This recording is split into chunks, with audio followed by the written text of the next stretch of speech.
Meu querido, bom dia, minha querida, bom dia, meu querido. Que o Senhor abençoe vocês nesse dia, né?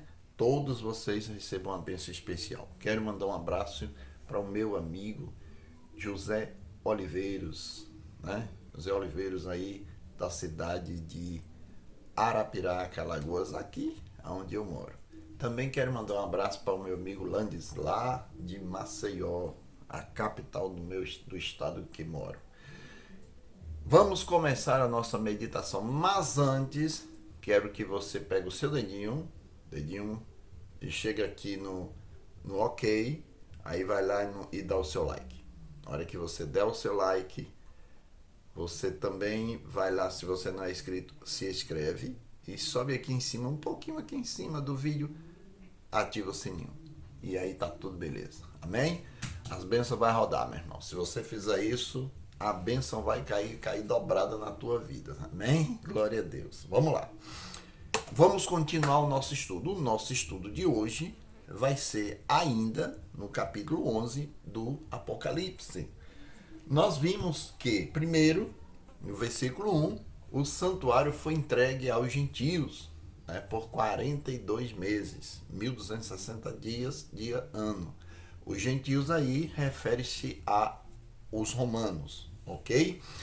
No versículo 2, aliás, no versículo 3, falou das duas testemunhas. E eu vou até ler de novo o verso. Diz assim, título, as duas testemunhas e os mártires, né? Testemunhas mártires. Darei as minhas duas testemunhas que profetizem por 1260 dias, vestido de pano de saco. Verso 4, são estas as duas oliveiras e os dois candeeiros que se acham em pé diante do Senhor. Então nós temos aqui uma simbologia, como eu já falei, da palavra de Deus. Velho e Novo Testamento são as duas testemunhas que Deus tem aqui na Terra. Tá? Então, durante os 1260 anos, a Bíblia testemunhou da palavra de Deus escondida, vestida de pano de saco, em secreto. Como eu falei, os valdenses, muitos deles, né, os valdenses pegavam partes da Bíblia enroladinho aqui, eles saíam vendendo porta a porta, e quando eles percebiam que tinha uma casa ali que era receptiva ao Evangelho, eles entregavam aquele manuscrito ali, né, aquele feito à mão, que eles faziam, e davam e pediam para as pessoas, e assim o Evangelho estava sendo pregado, né? Eles moravam no Alpe da Itália e etc. Eu quero aqui fazer uma correção de ontem. Ontem eu falei que durante os 1260 dias a igreja foi perseguida, como eu falei no capítulo 12, versículo 6, onde a mulher foge para o deserto. De fato, a igreja fugiu, mas eu citei dois grupos, povos ali. Eu citei os valdenses e os albigenses. Eu quero corrigir os albigenses. Os albigenses não faziam parte da igreja de Deus, muito pelo contrário. Eles eram gnósticos, né? Eles eram pessoas que pregavam coisas totalmente diferentes do evangelho. Mas esse povo também sofreram a perseguição romana, da igreja romana. Eles foram perseguidos também e houve cruzadas. Pode entrar aí na internet e você vai ver que os albigenses, embora não fosse a palavra, não fosse o povo de Deus, eles não estavam dando testemunho da palavra, eles tinham doutrinas diferentes, né? Doutrinas como não comiam carne, porque eles entendiam que a carne, o físico era mal, eles só comiam peixe, né? Como se peixe não fosse carne, era loucura. Eles acreditavam na mesma doutrina da imortalidade da alma, que é uma doutrina, né, que todo mundo acredita aí, então isso é uma doutrina gnóstica, né, e todas as denominações infelizmente acreditam nisso, e eles acreditavam em um bocado de coisa, e tudo errado, e era a igreja católica se levanta também contra eles, porque era uma heresia, e como de fato era heresia, porém não tinha o direito de dizimá-los, né, de matá-los, como muitos deles morreram. Foi levantado cruzadas para destruí-los, porque considerava herege. Quem fosse considerado herege ia ser morto. Então, junto com os hereges, de fato, a igreja foi também perseguida, a igreja do Senhor. Então, os valdenses sim, os albigenses não. Os valdenses tinham a palavra de Deus e eles entregavam os manuscritos, os albigenses não, né? Então, dentro dessa visão, o que a gente entende, por que a Bíblia é as duas testemunhas de Deus? Bom, quem é que dá testemunho de Deus aqui? Quem? Né? Vamos entender aqui, ó. Eu vou abrir aqui a Bíblia no livro de 2 Timóteo, no capítulo 3, 14, 15, 16, 17. Tá bom? Diz assim, ó. Paulo falando para Timóteo: Tu, porém, permanece naquilo que aprendestes, de que fostes inteirado, sabendo de quem tu aprendestes, e que desde a infância sabes as sagradas letras, que pode lhe tornar sábio para a salvação pela fé em Jesus Cristo.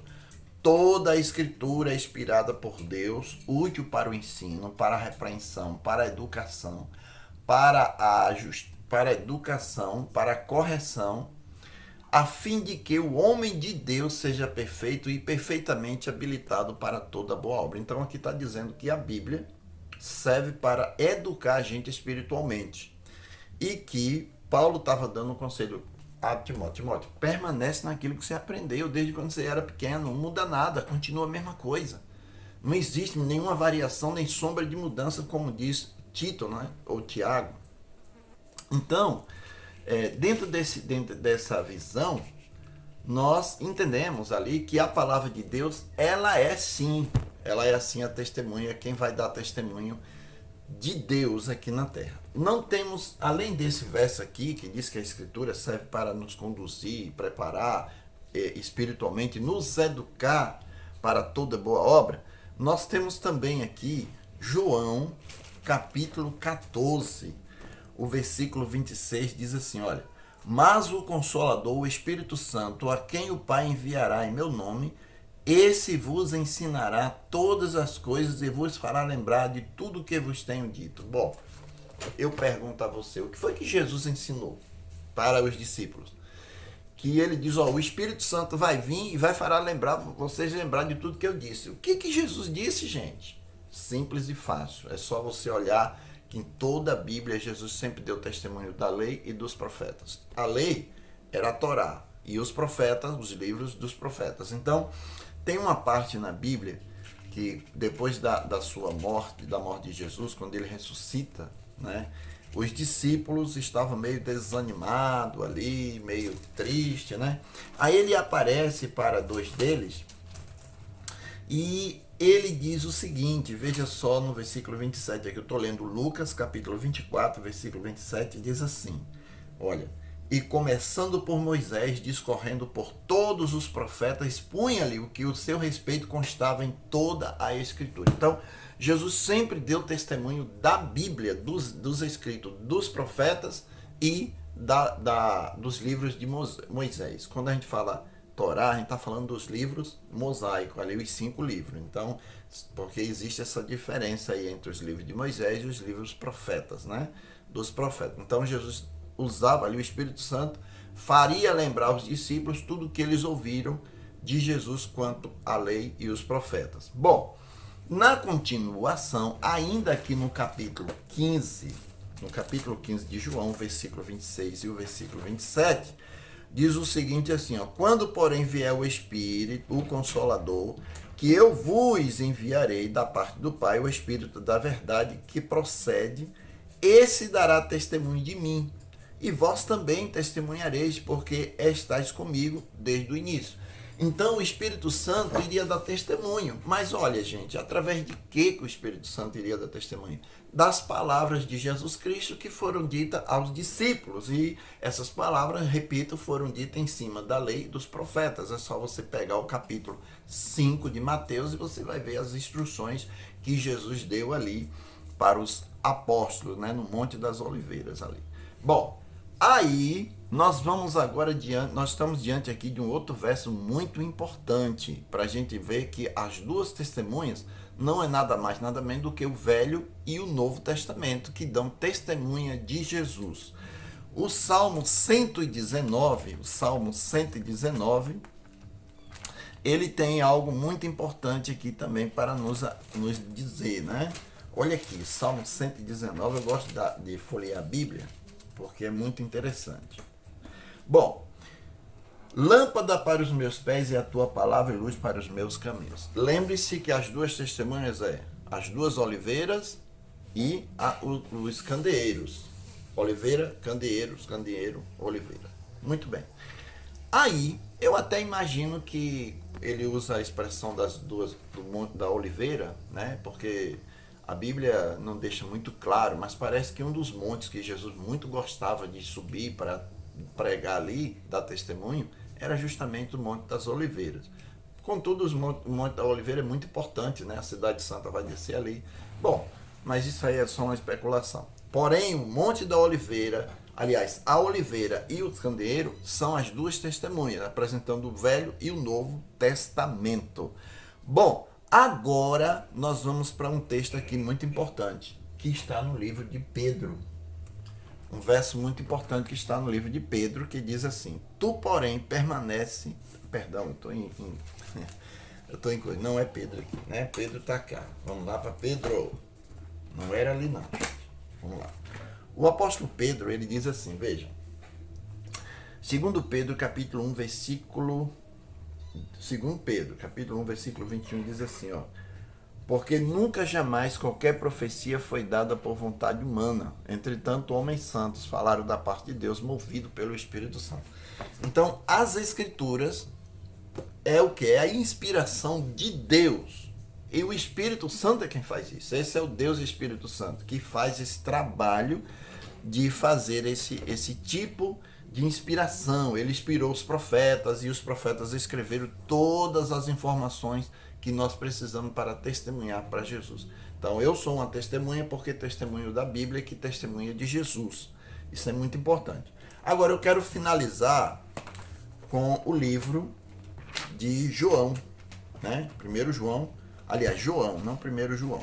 Primeiro João, no capítulo 5, veja só o que é que diz aqui, João capítulo 5, o versículo 39, ele diz assim, claramente aqui, sem arrudeio: examinais as Escrituras, porque julgais ter nela a vida eterna, e são ela mesma que de mim testificam. Então Jesus está falando para os fariseus, os judeus no todo, e diz assim, olha, vocês pegam a Bíblia e examinam a Bíblia em busca de vida eterna, mas vocês esquecem que é ela que dá testemunho de mim. Vocês não estão entendendo isso. Então, a Bíblia é a testemunha de Jesus, né? Então, quando a Bíblia diz ali que as duas testemunhas estavam ali vestidas de pano de saco por 1260 dias, ele está falando da Bíblia toda, do Velho e do Novo Testamento. Por isso, irmãos, que eu fico muito triste quando eu vejo pessoas aí de outras denominações dizer que nós não precisamos do Velho Testamento, não, só do Novo. Acabou, o Velho Testamento passou. Jesus nunca disse isso, nunca ensinou. Os apóstolos usaram só o Velho Testamento, Jesus só usava o Velho Testamento, até mesmo porque o Novo Testamento ainda não existia. Veio a existir bem depois, quando o Marcos foi o primeiro a escrever. Lucas escreveu o seu livro, o livro de Atos. Paulo, quando se converteu, tantos anos depois, foi que começou a escrever cartas, nem Paulo imaginava que um dia as suas cartas iriam se tornar a Bíblia, ia ser incluída ali no cânon sagrado. Bom, dentro desse contexto, as duas testemunhas, se uma igreja hoje, qualquer denominação, não tem essas duas testemunhas, meu amigo, aí tá falido, ó, tá zero. Bíblia, Novo e Velho Testamento. A Bíblia só é Bíblia se tiver contendo o Novo, o Velho e o Novo Testamento, Primeiro e Segundo Testamento. Essas são as testemunhas de Deus que foram perseguidas lá na Idade Média pela Igreja Católica durante 1260 anos. Interessante que a Igreja Católica, elas se reuniram lá e prepararam o cânon sagrado, mas ela também pediu que esse livro fosse distribuído. porque ela estava completamente ali cheia de doutrinas que não encaixam com as escrituras. Então, se soltasse, ia haver o choque. Então, eles preferiram reter ali a Bíblia, e todo mundo sabe disso. Foi Martinho Lutero quem encontrou a primeira Bíblia, aquele negócio todo. Bom, Deus te abençoe. Fica sabendo aí que as duas testemunhas não é nada do que andam dizendo por aí. Foi as duas, o Velho e o Novo Testamento, que no passado foi perseguido. E mais amanhã tem mais. Amanhã a gente vai buscar mais. Mas agora eu quero fazer uma coisa que eu ainda não fiz aqui. Tenho feito fora, mas aqui não. Eu quero orar por você. Amém? Vou colocar a minha mão aqui. Você coloca também a sua mão aí. E em nome de Jesus, Pai, essa pessoa que está aí do outro lado da telinha, me ouvindo, peço-te que em nome de Jesus, as duas testemunhas, a Bíblia, o Velho e o Novo Testamento, seja, Deus, a testemunha que o Senhor tem na vida dela para falar para essa pessoa do amor de Jesus. Mostra para ela, Senhor, pelo Espírito Santo, que o amor de Cristo foi quem o levou à cruz para salvar essa pessoa, a mim e a todos nós. Eu te louvo e te agradeço no nome de Jesus. Amém. Deus te abençoe. Tenha um bom dia.